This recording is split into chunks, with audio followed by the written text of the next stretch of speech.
ஆண்டவருடைய நாம மகிமைப்படுவதாக. அன்பானவர்களே, இன்றைய வார்த்தைக்கு உங்கள் அன்புடன் வரவேற்கிறேன்.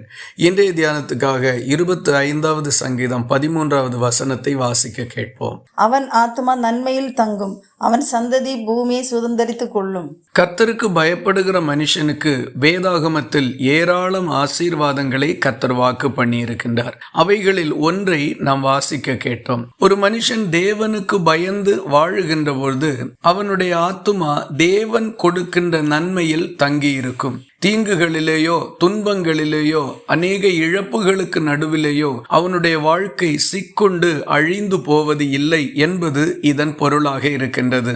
ஆகவே கர்த்தருக்கு பயப்படுகிற மனுஷன் தேவ நன்மையில் சந்தோஷத்தோடு வாழ்ந்திருப்பான். இரண்டாவதாக இந்த வசனம் சொல்லுகின்றது, அவனுடைய சந்ததி பூமியை சுதந்தரித்துக் கொள்ளும் என்று. கர்த்தருக்கு பயப்படுகிற மனுஷனுடைய பின் தலைமுறையினர் இந்த பூமியில் மிகப்பெரிய ஆசீர்வாதங்களை பெற்றுக் கொள்வார்கள். அவர்களுடைய துவக்கம் ஒருவேளை அற்பமாக இருக்கலாம், அல்லது அவர்களுடைய வாழ்க்கை பிறரோடு ஒப்பிட்டு பார்க்கும்போது மெச்சிக்கொள்ளக்கூடிய அளவுக்கு இல்லாமல் இருந்திருக்கலாம். ஆனால் பின் சந்ததியினர் மிகவும் மேன்மையாக ஆண்டவரால் ஆசீர்வதிக்கப்படுவார்கள். சுருக்கமாக கூறினால், நாம் கர்த்தருக்கு பயந்து வாழுவோமானால் நம்முடைய ஆத்துமா தேவ நன்மையில் தங்கும், நம்முடைய சந்ததியும் பூமியை சுதந்தரித்துக் கொள்ளும்படி தேவனால் ஆசீர்வதிக்கப்பட்டிருக்கும். இந்த வார்த்தைகள் இந்த நாள் முழுவதும் உங்களுக்கு ஒரு ஆசீர்வாதமாய் இருப்பதாக. ஜெபிக்கலாமா?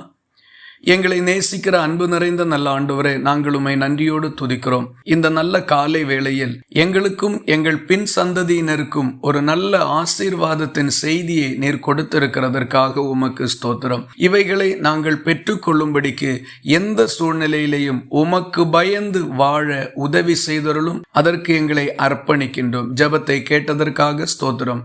இயேசு கிறிஸ்து மூலம் வேண்டிக் கொள்ளுகிறோம் எங்கள் அன்புள்ள நல்ல பிதாவே, ஆமேன். கர்த்தர் தாமே உங்களை ஆசீர்வதிப்பாராக.